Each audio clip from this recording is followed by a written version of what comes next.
përveç librave që i përmenda që shikues të cilët s'kan pa, në ari ka 2 libra me poezinë, nëse s'ka I pari ka qenë Prallat magjike, I dyti është On në prozë. On në prozë, po. Në ndërkoha do të flasim sot për librin e tretë, apo kemi risi tjera në harë?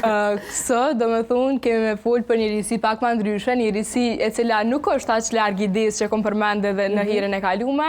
Normalisht as librat nuk kanë me qenë anash në harit, po kësa here kemi me folë rreth podcastit vetëm në Republikën e Kosovës, e cili është në kuadër të një shkolle në podcast. Do me thonë, je duke realizu në shkollën të ndër, e në ari është dalë që shkollën se me ndëvraku, një podcast me cilin ke dasht me arrit edhe atë andrën të ndër tjetër që është moderimi dhe mediat. E vërtet, do me thunë me një farfurme nuk e lesh ato andrën ta me uzbe, pasi që kemi kalu në objektin e shkollës e Menduraku, pas zgjedhje si kryetare e Këshillit Nxanca, ose e rinis shkollës që quhet ndryshe.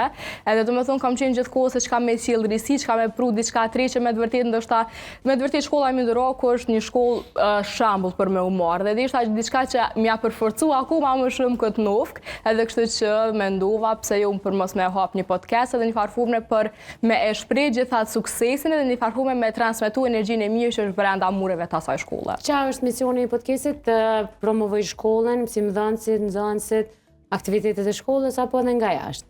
Me thonë, kështu misioni I podcastit, normalisht është edhe për me promovu shkollën e Menduraku, po është një farfurme edhe me qenë udhërëfyes edhe për gjeneratën tonë, po mbi gjitha edhe për shkollat e tjera.